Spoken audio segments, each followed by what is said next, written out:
it was our junior year. Jason Nolf had an injury, and they seeded him number 6. He's a defending national champion, undefeated. They just seeded him number 6. Yeah, it was crazy. Yeah, and just because he had he forfeited in the Big Ten for a couple matches, but it was like he's the best guy, and so he had to wrestle Mikey Kemmerer in the quarterfinals. It was the 2 best guys in the quarterfinals. Wow. Yeah, but I don't know. They do that a lot. It's weird. I feel like that was some kind of retribution, Bo. They were trying to stick it to Penn State for pulling him out of the Big Ten, and they are really and wrestling does need to do something about the wrestleback. But this was not a situation where Carter refused to do the wrestleback. He didn't get to do the front side. Chael pulled him out, and there wasn't a single round of wrestling. And to punish them all, they put him as the 11th seed, and they end up screwing this poor Mekhi Lewis and everybody else. They screwed those guys. It ends up being worse for everybody else. Yeah. If you're the best guy, it doesn't matter. You'll just beat everybody. But if the other guys that, would be the number 2, 3, 4, 5, 6, they're the ones that get screwed. And so then you end up having people that are there that shouldn't be. But if you let me ask you a question. If you had total control, power, everything, that you can make it exactly the way you want it, what would that'd be a good idea. Yeah. What would you change about NCAA wrestling? Oh my goodness, I love it. So I'm such a fan. Complaining about it is part of being a fan. Like, I can't fully be happy if I can't complain. I wouldn't have liked your match with Paul Craig as much as I did if I couldn't complain. Like, that's a piece of being a fan for me. I like to say yeah, but I like to say boo. I'm just happier when I can do that. Do you realize that Carter and Mekhi wrestled in the quarters? So if you're Mekhi, you're a national champion, you're an age group world champion, you got to come back through the blood round. Do you know how hard that is to do? And the only reason you have to do that, not on any of your other good works, but all because the CD Mini wanted to stick it to Penn State, that was so wrong of them to do. And Carter showed massive, I apologize, Mekhi showed massive mental toughness being able to come back and do that. But if I could do one thing, if I had one hope, and it wouldn't just be NCAA, but it would be everything. USA Wrestling is more guilty. It is this wrestleback issue. It's very hard, and we have some of the best matches in the wrestleback. I can think of this year's trials, but I wanted to see 2 matches really bad. I wanted to see Levi take on Carr, and I wanted to say Levi take on O'Toole. I got both of those plus Carr versus O'Toole in like a 50-minute period because they just kept running them out there. But none of those guys flinched, and anybody else would have, particularly in the Levi O'Toole. Somebody there, some coach, somebody's going to get involved and say, no, let's do this later. I love that they didn't do that. And if I had a magic wand and could fix one thing, man, I really do wish guys would wrestle back. I think who's third is really important. I think who's fifth is really important. I would like to know. The guys that we put third, fourth, fifth, and sixth are actually the third, fourth, fifth, and sixth best guy. Yeah, absolutely. I couldn't agree more. I think when I was in 6th grade, so I was maybe 11 or 12, I attended my first NCAA wrestling tournament with my dad. And that was a big deal for us because my parents were school teachers. My dad's a wrestling coach. We had to go all the way to St. Louis, Missouri. Like, it was a long way. Tickets are expensive.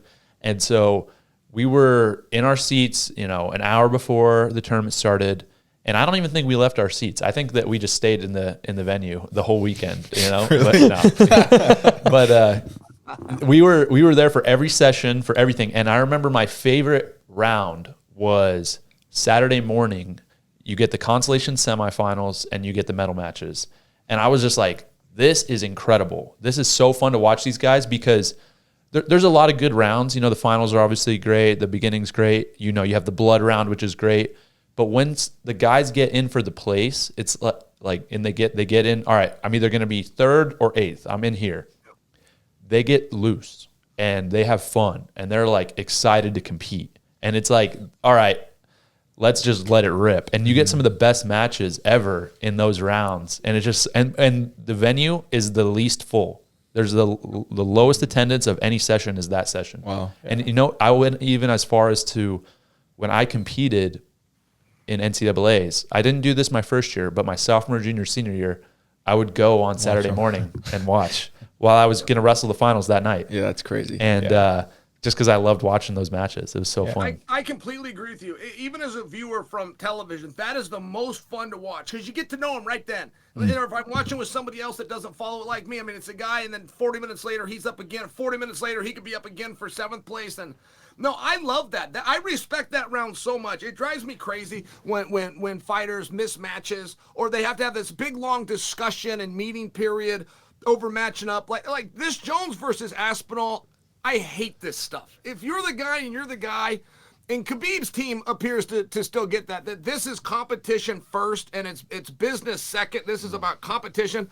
But when I watch that round that you're referring to, and the consolation semis and then the medal matches, I can never feel for a fighter that's given 3 months advance notice and a training camp and gets to sit back and study a guy. I like the guy. They're walking out there. They all got wrapped up. They got to take the ice off their elbow to go wrestle and put it back on their elbow. Those are the guys I really respect. Yeah, look at Kasak last year. Wrestled like 8 matches to get third place. Yeah, Tyler Kasak lost first round, came back, beat so many tough guys. Ridge Lovett, number 1 seed, got upset in the semis. Right. Kasak major decisions him, just goes on a tear. And yeah, there's just so many cool storylines that go through that, and it's so hard, as you mentioned. I remember our junior year was the craziest team race of all time. It was Penn State, Ohio State. On our team, you had all of us, and then Ohio State had Kyle Snyder and Joe McKenna and Colin Moore and Miles Martin and Bo Jordan and Micah Jordan. It was like a super team, and they were even recruited McKenna in from Stanford. I think they had Nathan Tomasello. Like these guys that was like an insane team, and I remember being so nervous about the team race because I'm a team guy. My dad was a coach. I was always focused on the team, and our first round, Nick Lee is wrestling Ryan Deal from Maryland. And he's beating him, taking him down, whooping, and then gets thrown on his back in a cement mixer and pinned. And I was like, are you kidding me? Nick Lee, true freshman. We got this crazy team race. I was like, we're done. Like, we're not going to be able – he was the number, 5 or 6 seed, something like that. And I was like, oh, like, we're done. This is not good.